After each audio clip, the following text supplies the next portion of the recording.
Bueno, muy agradecido obviamente a todos los que han hecho posible este encuentro. Les agradezco a ustedes por estar aquí. Y, y bueno, ahora tengo que hacer algo que no me gusta hacer, que es tener que hablar de mí, así que lo voy a hacer rapidísimo. Yo traduje el hebreo de la Biblia Stuttgartensa, que usa el código masorético. Hice esto para la editorial San Pablo, quienes publicaron 17 libros del Antiguo Testamento con mi traducción. Mi trabajo era tomar libro por libro y hacer la traducción literal. Y a partir del 2010 en adelante yo empecé a contar, digámoslo así, lo que me parecía que estaba leyendo verdaderamente en la escritura en hebreo. Obviamente la relación laboral se interrumpió inmediatamente a los 30 segundos. Así que desde el 2010 sigo adelante por mi cuenta, sigo escribiendo libros y ya que estoy quiero hablar de eso. Esta noche están acá las dos casas editoriales, acá está la gente de Mondadori y allá está otro de mis editores. El de Mondadori, el último hasta ahora, lo van a encontrar en las librerías porque todas las copias que se iban a imprimir ya están listas. Este que tengo acá es el libro anterior y digámoslo así, los dos son parte de una serie, así que porque ahora estoy haciendo para Mondadori un estudio particular que es la comparación de la Biblia con los textos griegos. Y en el libro anterior hice algunos breves sobre Tácito, Plinio el Viejo, Heliodoro Strabón, etc. Y ahora en este libro de Mondadori estoy haciendo una investigación particular que es diferente de la que hice para la otra editorial. Así que en suma pueden elegir entre las dos posibilidades. En definitiva, lo concreto es esto, que todo lo que voy a contar deriva de eso. Pero desde hace un tiempo, cada vez que doy una conferencia hago un pacto con el público. El pacto es el que sigue y lo voy a hacer con ustedes esta noche. Si en un determinado punto, en un determinado momento, ustedes entienden que yo estoy diciendo que la Biblia no se traduce así, sino que se traduce de esta otra forma, y yo dentro de esta otra forma utilizo mi propia traducción, por favor les pido que me detengan. ¿Ok? Es decir, pídanme que pare, levantan la mano y me dicen, no, usted está diciendo que debe ser traducida según su traducción, y ahí paramos la conferencia. Porque a mí lo que me interesa hacer entender es que no hay necesidad de ninguna traducción particular. Basta con leerla. ¿Alguien trajo alguna Biblia? Ah, ok. Entonces vamos a leer la Biblia que tenemos en casa. ¿Ok? Porque todo se entiende con esa nomás. El gran problema es que no la leemos. Porque si la leyéramos, no sería necesario hacer estas conferencias. Porque todos tenemos la inteligencia necesaria para entenderla. Todos. Solamente hay que leerla. Obviamente es necesario leerla con la mente un poco abierta, que sea consciente y se acerque a ese libro sin filtros, sin los filtros a los cuales estamos acostumbrados. Así que por esto es que les digo, si les parece que yo estoy utilizando mi traducción, me piden que pare la conferencia. ¿Les parece bien? Por supuesto, el que quiera leer mi traducción la puede encontrar en el libro, obviamente. Pero no voy a usarla en la conferencia, si al menos, digamos, mandamos un mensaje diferente, un mensaje que diga que la Biblia puede ser entendida ya como está escrita, sin ningún problema. Entre otras cosas, hemos comenzado bien la noche porque me han llevado a comer al dharmaji, o pecado, en italiano. Y tengo que decir que ha sido verdaderamente un pecado que se puede contar, porque la verdad necesitaba quedarme y comer durante toda la noche, pero me tuve que ir. Así que, claro, le comento a las 50, 60 o 100.000 personas que van a ver esta conferencia en internet, que acá en el Piamonte un dharmaggio quiere decir un pecado, así que ha sido un verdadero pecado que debe ser confesado, así que no me pude quedar. Así que bueno, paciencia, será para la próxima. ¿Qué vas? En la conferencia de hoy, ahora tengo una especie de reflejo pavloviano. Ya saben ustedes que el reflejo pavloviano es el de los perros. Ya saben, ¿no? Que se babean cuando sienten este reflejo condicionado ese es el reflejo que tendría yo si me encontrara con el Papa Francisco. En el sentido de que cuando lo escucho hacer ciertas afirmaciones, verdaderamente me dan ganas inmediatamente de hacer esta observación. Verdaderamente tiene mucha suerte usted. Tiene mucha suerte porque puede decir lo que se le antoja, porque la gente no lee la Biblia. Y el día de hoy dijo, hacer una guerra en nombre de Dios es satánico. Ahora entonces, si hay un libro que es satánico, es el Antiguo Testamento, que habla solamente de guerras hechas en nombre de Dios. Porque si se hacen ciertas afirmaciones es necesario tener el coraje después de explicarlas completamente. El Antiguo Testamento es un libro de guerra, en el que hay un no semita. Después vamos a escribir algunas palabras y lo vamos a entender mejor, pero por ahora es para establecer un concepto base. Un no semita que se llama Yahvé, al cual le fue asignado una familia, no un pueblo, no un país. No el pueblo hebreo, sino solamente una familia. Cuando lean la Biblia lo van a entender, lo van a ver. Una familia a la que nosotros hoy conocemos como la familia israelita. Y él junto con esta familia se pasaron los años tratando de exterminar a otras familias, los semitas, los cuales eran parientes directos de esa familia, primos, tíos y nietos. La Biblia no es otra cosa más que el relato de continuos intentos de exterminio, es decir, de guerras hechas en nombre de Dios, el cual, por fortuna, no es Dios. Pero como para la doctrina cristiana ese es el Dios Padre, si hacer la guerra en nombre de Dios es satánico, entonces la Biblia es satánica. Y sobre esto no hay ninguna duda. Y cuando escuchamos hablar de la barbarie que son las guerras santas, cuando la Biblia no es otra cosa que una sucesión de guerras santas. E incluso acá en la Biblia de la familia cristiana, las guerras de exterminio son llamadas la guerra santa contra los madianitas. ¿Y qué diferencia hay entre la guerra santa descrita acá y las guerras santas de la actualidad? Ninguna. Ninguna. O sea, es inútil mirar para otro lado, la raíz es la misma. Lo que necesitamos es entender eso. Nosotros, por suerte, en la evolución a través de los siglos, llegamos a tener leyes laicas que impiden que se apliquen estas leyes religiosas. El Islam no tiene esa distinción entre las leyes laicas y las leyes religiosas como tenemos nosotros acá. Y entonces no hacen ninguna distinción. Y no hacen ninguna distinción en absoluto. Y no es que estas son leyes guerras santas y las de la actualidad son guerras bárbaras. No. Son exactamente lo mismo. Por otro lado, si reflexionamos un momento, más allá de las traducciones, antes incluso de las traducciones, en mayor o menor medida todos nosotros hemos sido educados, hemos crecido dentro de esta religión occidental que es el cristianismo. Esta religión tiene su raíz en el Antiguo Testamento. El Antiguo Testamento es una colección de libros de los cuales no sabemos nada. Es decir, aparte de tener el código escrito, en el cual escribieron ese libro, no sabemos más nada. Es decir, no sabemos quién lo escribió, no sabemos cuándo lo escribió, no sabemos cómo fue escrita originalmente y no sabemos cómo se leía. Resumiendo, no sabemos nada de ese libro. La cosa curiosa es que cuando se habla de exactamente eso, es lo que me ha estado pasando en estos últimos 6 años, y es que cada vez que uno habla de esto le dicen las fuentes, deme las fuentes. Ahora, si a usted le preocupan tanto las fuentes, agarre el Antiguo Testamento y tírelo al contenedor de la basura, donde tira las cartas con publicidad que le mandan las empresas, porque el Antiguo Testamento es un libro que no tiene fuentes. Así que si usted es de los que le da vital importancia a las fuentes, olvídese de ese libro. Porque yo, por lo menos, en mayor o menor medida, las fuentes de lo que yo digo, las doy. Pero si yo voy y le digo a los teólogos, deme las fuentes de la Biblia, ninguno me las puede dar. Porque no existen. No sabemos quién la escribió.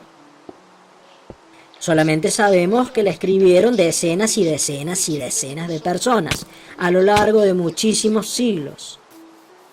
La única certeza que tenemos, lo cual fue declarado por estudiosos bíblicos israelíes, docentes en la Universidad de Israel, es que la Biblia que leemos actualmente no es la que se escribió originalmente, porque cada vez que la reescribían, la cambiaban. Esta es la única certeza que tenemos sobre la Biblia. Tanto es así que cada vez que tenemos la posibilidad de hacer una comparación entre el código masorético, que es el del que, digámoslo así, básicamente derivan las Biblias que tenemos en casa, y códigos más antiguos, como por ejemplo el del Qumrán, vamos a encontrar centenares de variantes. Centenares. También incluso dentro de un mismo libro. Por ejemplo, del libro de Isaías hay por lo menos 300 variantes. E incluso el mismo libro de Isaías no sabemos quién lo escribió tampoco, ¿eh? No caigamos en el error de decir, sabemos que lo escribió Isaías. No, no, no. Una persona antes de empezar la conferencia me dijo que trabajaba en la LDC, la casa editorial católica, la cual publicó una voluminosa enciclopedia sobre la Biblia, escrita completamente solo por docentes de la iglesia, ¿eh? Así que digamos que la hicieron y la publicaron hace varios años ya.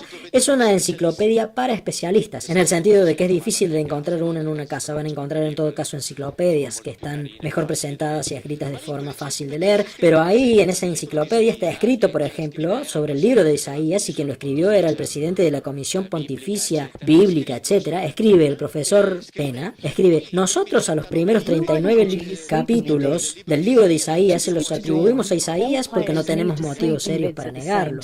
Van entendiendo, ¿no? No porque sepamos que los escribió él. Los capítulos del 40 al 55 se los atribuimos a uno que llamamos artísticamente el Deutero Isaías porque no sabemos quién es. Pero sí sabemos que fueron escritos 2 siglos después que los del primero. Y el último capítulo se lo atribuimos a uno que llamamos artísticamente el Trito Isaías, porque no sabemos quién es, y que escribió algunas décadas después del segundo. Así que el libro de Isaías, en la mejor de las hipótesis, fue escrito por 3 individuos que escribieron a lo largo de 250 años. Entonces, ¿por qué dicen que es el libro de Isaías? ¿Cómo se puede decir eso? Y sin embargo es lo que todos creemos actualmente. Pero no es así. Y eso está escrito en la Enciclopedia Católica. Solamente que, obviamente, nosotros no leemos la Biblia, menos que menos vamos a leer, obviamente, la enciclopedia escrita por los estudiosos, pero es así como les digo, y es válido para todos los demás libros. No hay ni siquiera una línea de la que podamos decir con certeza, sabemos que la escribió ese, y no solamente del Antiguo Testamento, atención, también pasa con el Nuevo Testamento. Es decir, no piensen que los evangelios de Marcos, Lucas y Juan fueron escritos por Mateo, Lucas y Juan. Nadie sabe quién los escribió. Es la tradición la que lo dice. Pero no lo sabe nadie. Hay miles de códigos evangélicos diferentes, y no estoy hablando de los apócrifos, estoy hablando de los atribuidos a los cánones.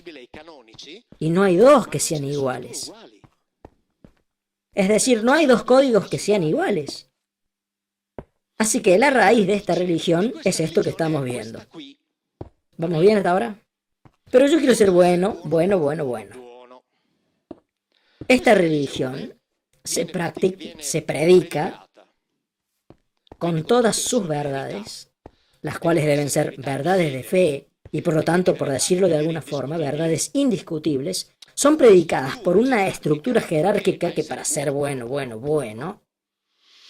en el 90% de los casos no conoce el idioma en el cual ese libro fue escrito. El Papa, los cardenales, los obispos, los teólogos, los catequistas, los sacerdotes, los párrafos, no saben el idioma en el cual ese libro está escrito, no lo hablan, por lo que predican basándose en traducciones. Y lo que me han dicho a lo largo de estos años es que, bueno, pero usted que es traductor debe saber que cada traducción tiene algo de tradición y no es perfecta. Buenísimo. Pero si esto es verdad, no se aplica solamente para mí, ¿vale? También para usted. Y si cada traducción es una traición, usted está predicando una religión sobre la base de traiciones, porque usted no sabe el idioma en el que ese libro fue escrito. Y esta es otra cosa indiscutible. Y habrá algunos que dirán, pero también hay una Biblia escrita en griego, ¿es verdad? ¿Es verdad? La Biblia Septuaginta, que fue escrita en Egipto en el siglo III después de Cristo. ¿Y saben lo que dicen los judíos de esa Biblia? Que es una desgracia para la humanidad. Y esa Biblia es sobre la que se basa la religión greco-ortodoxa. Así que los cristianos greco-ortodoxos basan su creencia en una Biblia que para los judíos es una desgracia para la humanidad. No están de acuerdo en nada. Los católicos, tienen una cierta cantidad de libros antiguo testamentarios, un poco más de 40, que son considerados verdaderos. Los judíos tienen la mitad, los que consideran verdaderos. Los protestantes coinciden con los judíos, es decir, en desacuerdo con los católicos. Si agarramos la Biblia de los samaritanos, en vez de tener más o menos la veintena de libros verdaderos que tienen los judíos, ellos consideran verdaderos solamente 6. Y los samaritanos dicen, nosotros somos los custodios de la Torá. Si analizamos el cristianismo copto, ellos consideran verdaderos más o menos los mismos que consideran verdaderos los judíos, más otros libros que no son verdaderos ni para los judíos ni para los cristianos de Roma. Cada uno se hizo su propia Biblia. Y no hay nadie en el mundo que pueda decir la verdadera es esta. Cada uno cree lo que quiere. Y a todos les dicen, vos tuviste la suerte de haber nacido en el lugar indicado. Vos tuviste la suerte de nacer en el lugar donde tenemos la Biblia verdadera. Y eso se lo dicen a todos. Y nosotros creemos verdaderos esos libros de ahí porque nacimos acá. Si hubiéramos nacido en el Cuerno de África, hubiéramos escuchado decir que el libro etíope de Enoch es verdadero, pero como nacimos acá, escuchamos decir que es falso. Si hubiéramos nacido en Israel, nos habrían dicho que los libros verdaderos son solamente un cierto número. Si hubiéramos nacido un poquito más al norte de Judea, es decir, en Samaria, nos hubieran enseñado que los libros verdaderos son 6. Esta es la base. Y repito, quienes lo predican, en el 90% de los casos, no sabe el idioma en el que está escrito. Y por lo tanto lo predican basándose en traducciones. Y las traducciones están en constante mutación. Fueron cambiando a través de los siglos y están cambiando ahora, y les puedo garantizar que seguirán cambiando. Esta noche veremos algunas cosas con las cuales haré una predicción. Mostraré las palabras que desaparecerán de la Biblia en el año que viene, 2020. Y son palabras importantísimas, y eso después lo vamos a ver. Es decir, no sabemos nada del texto, es un texto sin fuentes, es predicado por gente que no sabe el idioma en el cual fue escrito, 1.200.000, 300.000 cristianos, aunque acá quiero ser bueno, 1.000.000.100.000 creen ciegamente en lo que está escrito en un libro que jamás leyeron. ¿Es verdad o no es verdad? Ahora bien, si en vez de hablar del cristianismo, que es una potencia mundial, o sea, es la potencia mundial, estuviéramos hablando de una secta de 200 personas, en la que hay un gurú que predica sobre la base de un texto del cual no se sabe nada, que tiene debajo de él una decena de colaboradores que no conocen el idioma en el que está escrito ese texto, pero que predican ese texto, y después hay 160, 130 discípulos que creen ciegamente en lo que ellos les dicen sin haber leído ese texto. ¿Qué vamos a pensar nosotros? ¿Que habría que meterlos presos o no? Porque eso es lo que es el cristianismo. Solo se necesita tener el coraje para decirlo. Y acá no tienen nada que ver las traducciones. Las traducciones las vemos después, pero no tienen nada que ver las traducciones. Esta es la situación. ¿Es verdad o no es verdad que esta es la situación? ¿Cuántos de ustedes leyeron el Antiguo Testamento, a pesar de haber crecido en un entorno cristiano? Todo. 1, 2. ¿Todo? Bueno. ¿Vieron cuántos levantaron la mano, no? Y normalmente se cree en ese libro que es predicado por personas que no saben el idioma y está siendo predicado por partes cuidadosamente seleccionadas por personas que no saben el idioma en el que fue escrito. Y este es el hecho concreto. De acá en adelante después se pueden hacer todos los razonamientos posibles e imaginables que deseen. Pero este es el punto de partida. Ahora bien, esta es la razón por la que digo que el Papa tiene mucha suerte. Porque el Papa dice, entre otras cosas, leo, hacer la guerra en nombre de Dios es blasfemia, es satánico. Josué capítulo 10, versículo 28. Aquel mismo día Josué se apoderó de Maqueda y pasó el filo de la espada a la ciudad y a su rey como había ordenado Yahvé. Luego Josué con todo Israel pasó de Maqueda a Libná y la atacó. Pasó por el filo de la espada a todos los que vivían ahí y no dejó a nadie con vida. Después Yahvé puso también a Laquis en manos de Israel, y ahí pasó a filo de espada a todos los habitantes. Y así Josué conquistó toda la región, la montaña, no dejó a nadie con vida, sino que consagró el exterminio a todos los seres vivientes, como había ordenado Dios. Ahora bien, si hacer una guerra en nombre de Dios es satánico, este libro es satánico. Dejémonos de joder. Porque los mismos que dicen que ir a la guerra en nombre de Dios es satánico, dicen que este de acá es el Dios Padre. Así que si este es el Dios Padre, este es un libro satánico. Y no estamos hablando de filología, de exégesis, estamos haciendo un razonamiento que puede hacer cualquiera, todos, sin ninguna complicación. Porque todos tenemos la misma inteligencia. Y cuando la lean, cosas por el estilo, las van a encontrar continuamente, porque la Biblia habla de esto.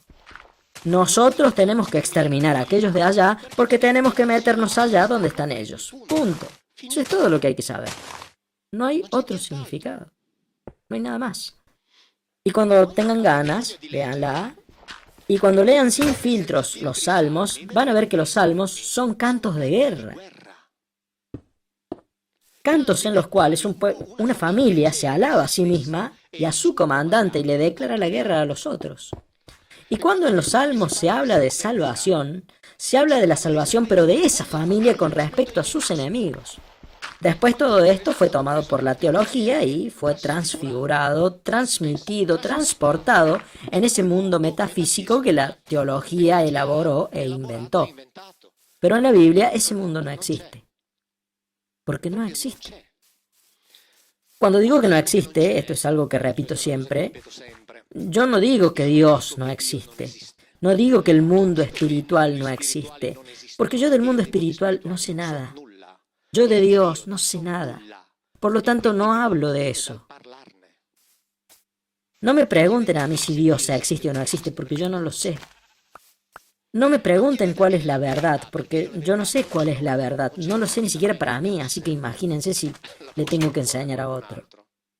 Yo lo que digo solamente es que este libro no habla de las cosas que dicen allá, punto. Como no hablan todos los otros libros de la antigüedad. Este, desafortunadamente, cayó en manos de los teólogos.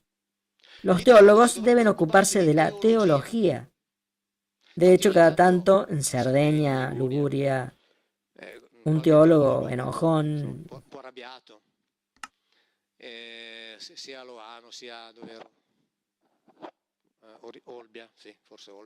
¿En qué estaba? Dijo, este tipo habla boludeces. Porque yo estudié teología, bueno, por eso. Él estudió teología. Yo en lugar de eso estudié la Biblia. Que con la teología no tiene nada que ver. Y eso es todo. Hay una diferencia sustancial entre las dos cosas, importantísima. Porque incluso si leen los estudios judíos publicados, incluso en griego, verán que dice que en el idioma hebreo no existe ni siquiera la palabra para hablar de Dios. No existe. En el idioma hebreo no existe una palabra para decir crear. Y para crear de la nada, mejor ni hablemos. Es decir, los conceptos fundamentales, eso después lo vemos, no existen. Tanto es así que para poder hacer que la Biblia diga lo que no dice, fue necesario incluir la categoría exegética interpretativa de la alegoría y de la metáfora. Y acá verdaderamente nos pasamos. Porque es un libro del cual no sabemos quién lo escribió, no sabemos cuándo lo escribieron, no sabemos cómo fue escrito, no sabemos cómo se leía. Solamente sabemos que lo que hoy leemos no es lo que se escribió originalmente. Pero pretendemos saber que aquellos que lo escribieron, que no sabemos quiénes fueron, cuando escribían una cosa querían decir otra. Y da la casualidad de que esa otra cosa es lo que le interesa a los teólogos. Lo leo constantemente, porque se podrán imaginar todas las cosas que me escriben. Si entre ustedes hay alguien que me siga por internet, sabrá de lo que hablo. Y así que hay algunos teólogos que me dicen, pero la Biblia hay que tomarla 50% literalmente y 50% alegóricamente. Es decir, que la tenemos que agarrar y empezar esto sí, esto no, esto sí, esto no, esto sí, esto no. ¿Quién hace esto? Nadie debería hacer esto, porque quien lo haga, lo hará según su propio punto de vista. Y ahora bien, yo hace años que la leo haciendo de cuenta de qué, y lo digo, hagamos de cuenta que cuando los autores bíblicos, que no sabemos quiénes fueron, escribieron algo, querían decir eso mismo, porque hay algo concreto. Eso lo dijeron, porque está ahí escrito, eso lo dijeron. El resto, es decir, lo que quisieron decir, está dentro de la cabeza de cada uno. En el sentido de que cada uno de nosotros es libre de pensar, no, cuando escribieron eso quisieron decir esto otro, perfecto, pero eso es algo que pensás vos. La realidad es que escribieron eso que está ahí. De ahí en adelante son interpretaciones personales. Obviamente es lícito si piensan que es Dios el que lo dice, porque cada uno es libre de tener su fe, así que es libre y por lo tanto tiene que seguir lo que para él o ella es la voluntad de Dios. Pero atención, no podemos decir, no, eso que está escrito no vale porque quiso decir otra cosa, no. Lo que está escrito por el momento es lo que está escrito. Lo que quiere decir ya depende de cada uno. Lo que está escrito no. Y lo que está escrito está ahí. Y cuando acá dice, les cortaron el cuello a todos con la espada, quiere decir que los degollaron a todos. Y cuando lo lean descubrirán también que cuando tenían que destruir a alguna de estas familias, el rey Saúl, que es el que destruye, digámoslo así, el pueblo de los amalecitas, era hijo, descendiente del hermano gemelo de Jacob. Es decir, que él no era un enemigo, no, era el hermano gemelo de Jacob. Bueno, él es un hombre bueno y justo porque los exterminó a todos. ¿Y saben por qué fue castigado? Porque dejó con vida al rey. ¿Y saben por qué no mató al rey? Porque era un hombre bueno. Y entonces Dios lo castigó. Porque se atrevió a dejar con vida a uno. Esta es la moral. O sea que si Dios te ordena que mates a todos, empezando por las mujeres y los niños, vos sos un hombre bueno y justo si los matás a todos. Si te atreves a dejar uno solo con vida, dejas de ser rey, porque Dios te castiga por haberle perdonado la vida a uno. Lean la Biblia. No den por seguras las cosas que yo digo, léanla. Cuando el Papa dice, y esto no lo dice solamente el Papa, sino que lo repiten todos los demás, porque el amor de Dios y la misericordia de Dios son eternas, Salmos 103:17. Esto es algo que se repite, está en los Salmos, en los Salmos. Salmo 136. Esta frase de acá, porque es eterno su amor, se repite un montón de veces en el Salmo 136. Pero resulta que en las Pascuas, el Papa, enfrente de su pueblo, dice que la misericordia de Dios es eterna. Por si no saben, él escribió un libro que se llama El nombre de Dios es misericordia. Entre otras cosas, cuando lean la Biblia, cuando encuentren la misericordia de Dios, por favor, muéstrenmela. Pero tiene que ser cierto, tiene que decirlo. Porque es eterno su amor. 1, 2, 3, 4, 5, 6, 7, 8. Acá en esta parte está escrito casi 20 veces. Bueno, genial. Es eterno su amor. Al que hirió a los primogénitos de Egipto, porque es eterno su amor. Y sacó de allí a Israel, porque es eterno su amor. Con mano fuerte y brazo poderoso, porque es eterno su amor. Y hundió en el mar Rojo al faraón con sus tropas, porque es eterno su amor. Al que derrotó a reyes poderosos, porque es eterno su amor. Y dio muerte a reyes temibles, porque es eterno su amor. Al que dio sus territorios en herencia, porque es eterno su amor. En herencia a Israel su servidor, porque es eterno su amor. El amor de Dios es eterno porque asesina a los enemigos de Israel y les entrega sus tierras a Israel. Esto es lo que está escrito. Esta es la Biblia de la familia cristiana, no es mi traducción. Entonces, cuando dicen porque su amor es eterno y citan el Salmo 136, hay que levantar la mano y decirle, no, disculpe, acá dice otra cosa. ¿Me explica esto? Y todos aquellos de nosotros que, incluso también los que no han leído la Biblia, conocen la historia de la huida de Egipto y el cruce del Mar Rojo. Y ya que hablamos de traducciones que son traiciones, la huida atravesando el Mar Rojo es presentada como un gran y colosal milagro de Dios. Pero lamentablemente en la Biblia está escrito que atravesaron el Yam Suf, que significa el mar de cañas, era un cañaveral. No era el Mar Rojo.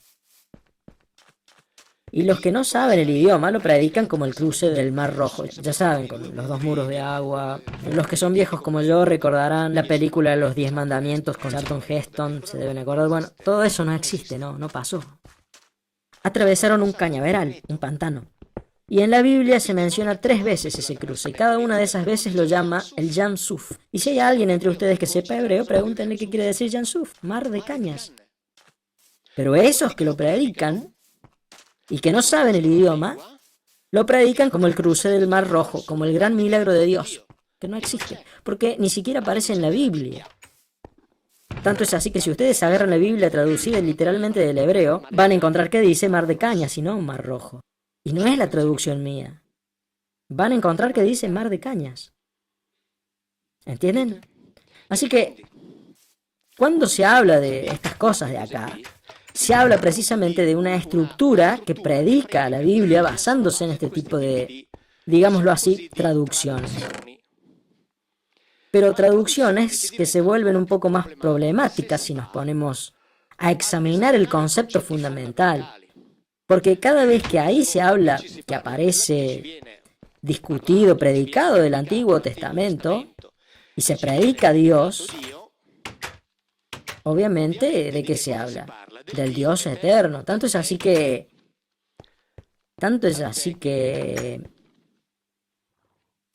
ya que estamos, el nombre Yahvé, que es un nombre que sería mejor no traducirlo porque no hay ninguna certeza sobre el significado de ese nombre, así que lo más correcto sería dejarlo así como está.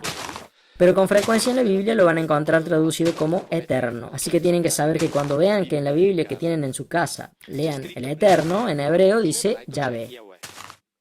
¿Ok? No dice el eterno, dice Yahvé.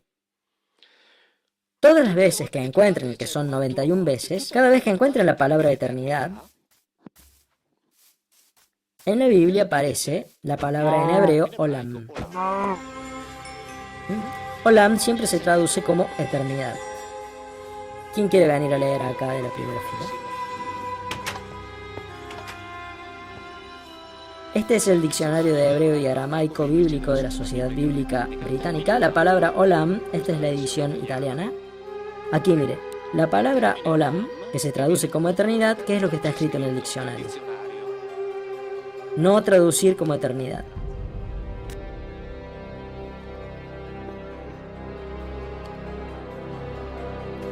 Está escrito en el diccionario. No traducir como eternidad. ¿Y cómo lo van a encontrar traducido? Como eternidad, todas las veces. Y esto no está escrito solamente acá en el diccionario este. Después les voy a leer lo que dijeron los teólogos el 6 de marzo pasado en Milán. Está escrito en todas partes. Pero los que predican la Biblia hablan de eternidad cuando hablan del Antiguo Testamento. Pero la palabra eternidad no está. No existe ni siquiera el término. Y está escrito en el diccionario que no existe. ¿Por qué entonces lo traducen siempre como eternidad? Porque como la Biblia debe hablar de Dios, bueno, porque de acuerdo a la idea que los teólogos han elaborado sobre Dios, Dios es eterno. Así que por lo tanto la eternidad hay que meterla en algún lado. Lo que pasa es que no está la palabra eternidad. No está porque la Biblia no habla de Dios. Después de lo cual Dios existe. Y bueno, Dios existirá, yo no tengo idea, no opino sobre eso. Eso tiene que ver con la fe. De esos temas yo no sé nada, no sé nada de eso. Yo solamente digo que la Biblia no habla de eso. No existe ni siquiera la palabra eternidad, pero ustedes lo van a encontrar siempre traducido como eternidad. Y los que lo predican como eternidad. Y yo no sé si los que lo predican así saben estas cosas o no. Y si no lo saben, bueno, pero si lo sabe, entonces están mintiendo. Porque si lo sabe, no debe hablar más de eternidad cuando lee eso en la Biblia. Sobre esto ya no hay dudas, porque esto está aclarado en el diccionario. Así también, si quieren leer una Biblia,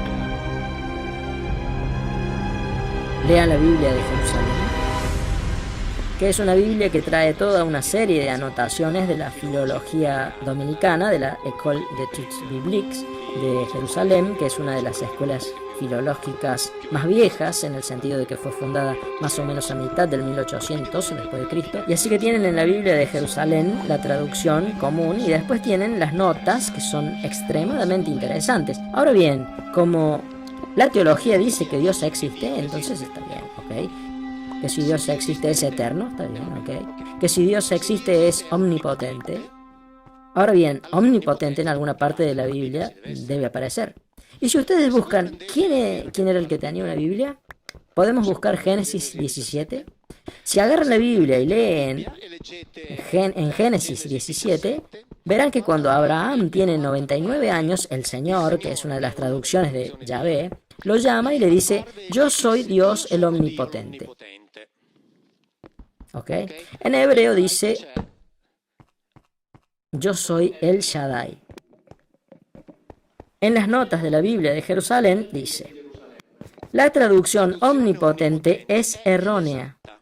El significado es incierto. Se ha propuesto Señor de la montaña, pero sería preferible decir Señor de la estepa.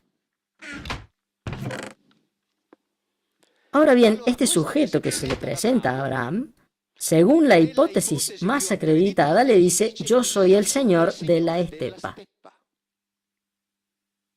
Pero ¿qué es lo que van a encontrar en la Biblia? Yo soy Dios el omnipotente. Pero que no significa omnipotente, lo escriben ellos mismos. ¿Y por qué lo escriben así? Porque como es Dios, debe ser necesariamente omnipotente. Pero la Biblia no habla de Dios, así que no habla de ningún omnipotente. La Biblia no habla de Dios, así que no habla de eternidad. Pero si en el diccionario está escrito no traducir como eternidad, ¿no deberíamos dejar de traducirla como eternidad? Viendo que los que lo dicen son ustedes y no Mauro Viglino, que no importa para nada. Lo dicen ustedes, que no debe, lo escribieron en el diccionario. ¿Entienden? Yo si le tengo que cambiar una palabra al libro que escribí para Mondadori, le escribo al editor y le digo: mira, ahí hagamos esta corrección.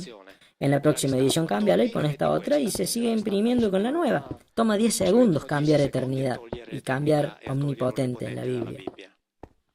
Lo saben, lo escriben en las notas, pero acá lo siguen escribiendo omnipotente. ¿Por qué?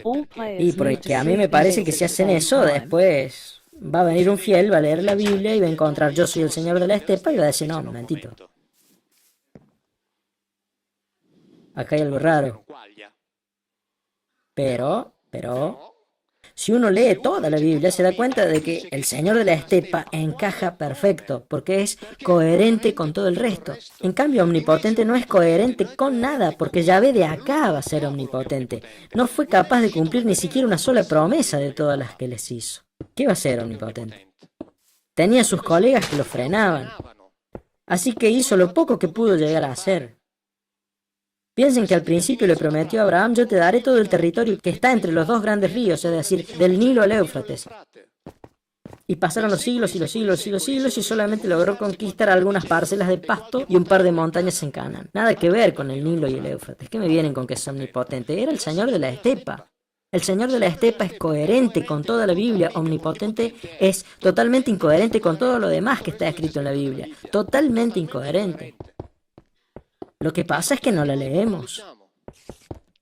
Porque si la leyéramos diríamos: pero ¿por qué este coso dice que es omnipotente si después... Y no lo es, ni siquiera está escrito eso. Ni siquiera está escrito eso. Y lo dicen ellos mismos que no está escrito eso, no yo. Entonces que lo saquen. Ahora, si en hebreo no existe una palabra que signifique Dios, si no existe el término omnipotente, si no existe la palabra eternidad, entonces ¿de qué estamos hablando acá? De un libro sobre el que se basan todas las religiones que conocemos y que es predicado por gente que no sabe ese idioma, que es predicado por partes y que es aceptado como verdad por gente que nunca lo leyó. Esta es la realidad. Y a los que lograron esto los tengo que felicitar porque verdaderamente se merecen ampliamente el premio Nobel al control de las mentes, con honores, porque la verdad es que son unos genios.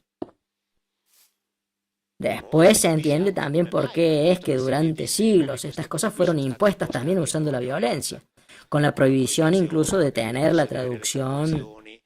Así que quien tuviera en el medioevo la traducción en lengua vulgar debía entregársela al obispo porque, bueno, había riesgo de que alguno le entendiera.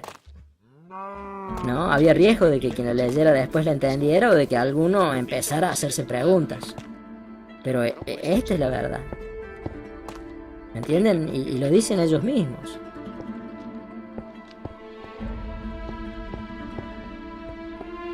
¿Cuándo? A ver, hagamos así. El 6 de marzo en Milán, a propósito de eso, a fin de mes, estará lista y será puesta gratuitamente en internet la transcripción de todo el encuentro. La transcripción está completa, están haciendo algo bonito, le están poniendo una tapa linda, una portada, y después se pondrá a disposición gratuitamente en internet. Hablo de este encuentro que se realizó el 6 de marzo en Milán entre varios teólogos. Éramos 5. Había un sacerdote docente de teología en la Facultad de Teología de Italia del Norte, el rabino principal de la comunidad judía de Torino. Los rabinos, ya sabrán, son aquellos que son los más acreditados para estudiar y explicar la Biblia, es decir, los más acreditados oficialmente. Había un arzobispo ortodoxo y estaba uno de los biblistas italianos más importantes, que es un valdense que, entre otras cosas, leímos hace un rato esto, ¿no? Sobre Olam. Es el doctor Garrone, es uno de los firmantes, es decir, uno de los que escribieron el diccionario de hebreo y arameo bíblico, es decir, el diccionario de hebreo y arameo bíblico de la Sociedad Bíblica Británica. Uno de los autores es el señor que estaba sentado a mi izquierda. Y así que encaramos algunos temas fundamentales. Al principio teníamos 4 preguntas iguales para todos, con 5 minutos para responder. Después vinieron las preguntas del público. La primera pregunta era la certeza, no les digo obviamente mi respuesta. La primera pregunta era sobre la certeza que teníamos sobre la existencia de Dios. El rabino principal dijo: no es posible, al menos en ciertos aspectos, hablar de una evidencia respecto a nuestro conocimiento de Dios. Por lo tanto, el creer en Dios sería un axioma. No tenemos evidencias. Sigamos. El biblista valdense dijo: no puedo demostrar cuál es la fuente de ese conocimiento, no puedo demostrarlo. Pero si lo quieren, entonces aparece la certeza de que en ese libro resuena la voz de Dios. Si ustedes quieren, entonces aparece la certeza de que ese libro es la voz de Dios. Y mis primos fundamentalistas, es decir, los católicos, que piensan estar sirviendo a Dios, al divinizar las escrituras, están practicando la idolatría del papel. Está claro, ¿no? ¿Entendieron bien? Lo pueden leer después si quieran, va a estar a disposición de todos. El teólogo católico, docente de teología, puedo decir de una forma tajante que es necesario no tener la certeza de Dios, porque si nosotros tenemos certeza de Dios, entonces eso no es Dios. El debate podría haber terminado. De acá en adelante, para mí ya estaba todo dicho.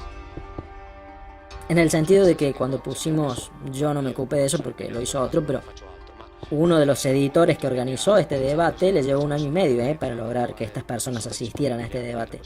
1 año y medio.